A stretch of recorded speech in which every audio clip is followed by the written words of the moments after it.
Lo decíamos hace instantes, ¿cómo impacta el conflicto en Medio Oriente respecto a la economía nacional? Es una pregunta que desarrollaremos a continuación con Federico Comesaña, a quien ya le damos la bienvenida. ¿Cómo estás, Fede? ¿Cómo estamos? ¿Todo bien? Todo bien. Bueno, es una interrogante mayúscula que tenemos en base a esto, ¿no? Medio incierto también. Y ha sido un panorama muy cambiante, ¿no? En los últimos días.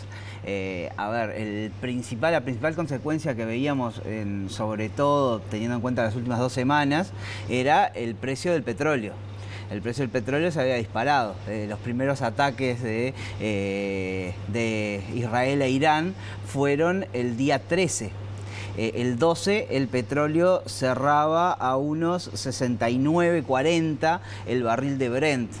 En pocos días, ya el 18, es decir, en una semana, estaban 77,1. Había subido un 11%. Es una suba muy, muy fuerte.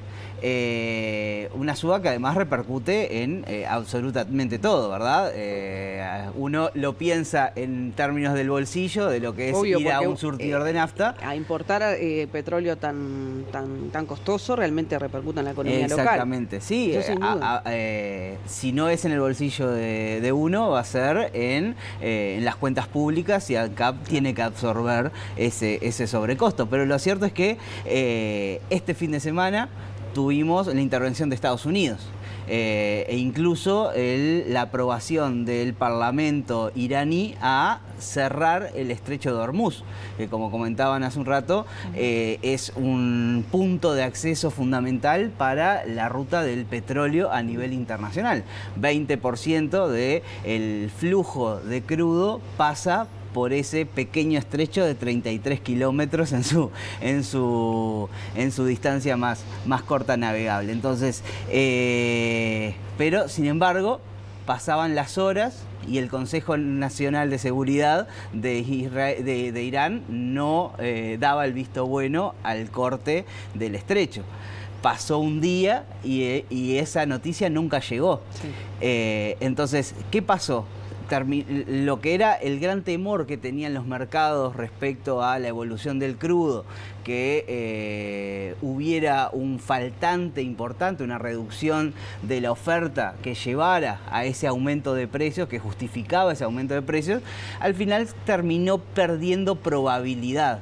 Sobre todo teniendo en cuenta que es un estrecho por el que pasa prácticamente el 80% del petróleo que consume China, que es aliado comercial de Irán, y una potencia que en este momento Irán no puede ponerse en contra, con lo cual había elementos para pensar que, bueno, que ese escenario no se iba a dar. Hoy el petróleo cotiza a $66, es decir, por debajo incluso del nivel previo a los ataques. Ese escenario, digamos, en el cual la cosa se complicaba, el conflicto escalaba a tal punto de dañar el comercio internacional y en particular el comercio de esta commodity fundamental para el mundo, hoy es un escenario que los analistas financieros del mundo no lo ven como algo que esté a punto de materializarse. Claro. ¿Y esa relativa estabilidad puede ser que se mantenga así o es bastante más incierto? Bueno,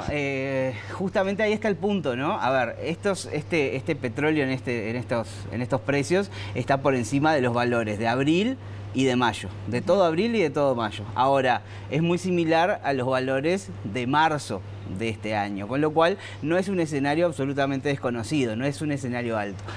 ¿Qué puede pasar si sube o si baja? Bueno, el gran problema hoy justamente de los mercados financieros es la incertidumbre basada en acontecimientos que puedan suceder en el tablero geopolítico que no se pueden descartar, ¿no? Un recrudecimiento del conflicto no se puede descartar. No. Por más que Trump salga a decir que la cosa ya está saldada, bueno, a las pocas horas se intercambian misiles de un lado y del otro, y esas proyecciones y esa tranquilidad es muy difícil de venderla a los mercados financieros, que hoy están en plena incertidumbre, pero con un escenario en el cual, bueno, ya no es igual a lo que se pensaba que podía llegar a ser la semana pasada. De nuevo, todo esto puede cambiar.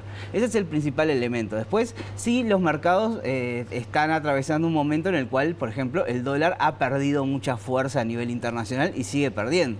En el mercado local sigue sin encontrar un piso y ayer mismo, en su última operativa, cotizó a la baja, con lo cual tampoco viene siendo un canal el tipo de cambio en el cual, bueno, la incertidumbre lleve a los inversores a refugiarse de activos de riesgo, no están volar buscando hacia todavía el un dólar. terreno fértil en cuanto a inversiones. No, si bien los analistas Buscando un lugar seguro, a eso me refiero. esperan sí es que el dólar suba y no en el muy largo plazo, sino que los horizontes de proyección son todos al alza del tipo de cambio.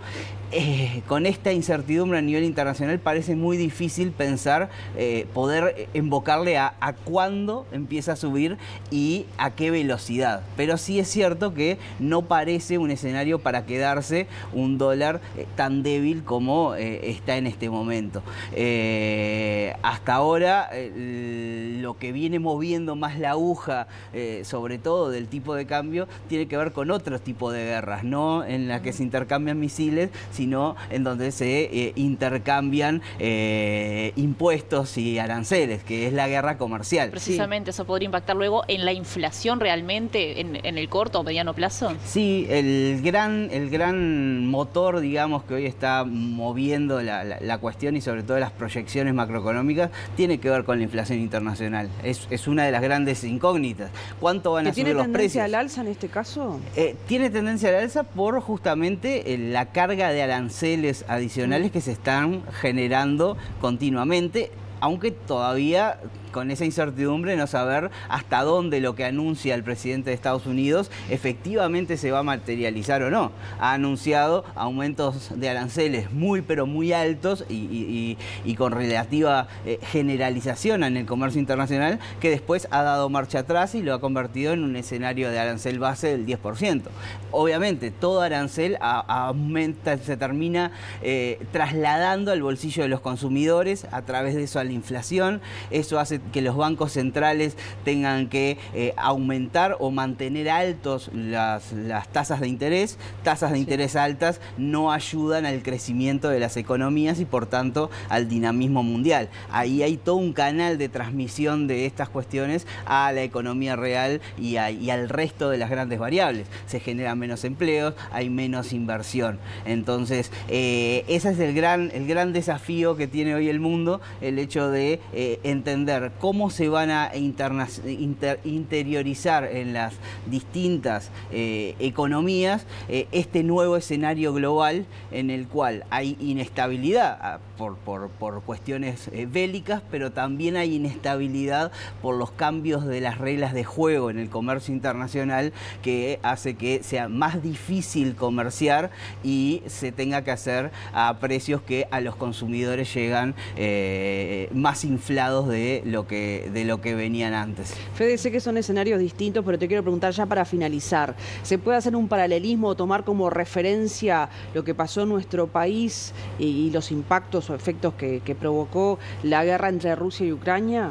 Bueno, es distinto porque es distinto el rol que tiene cada uno de estos países involucrados en el comercio internacional. En Ucrania había una afectación muy grande, sobre todo por el tipo de productos que exportaba al comercio internacional, en una economía mucho más abierta que la de Irán, en todo caso, y donde hubo una afectación muy grande de la producción y que llevó a aumentos de precios, tanto de los granos como también de la agricultura en su conjunto, porque es un gran exportador de productos químicos, fertilizantes y demás.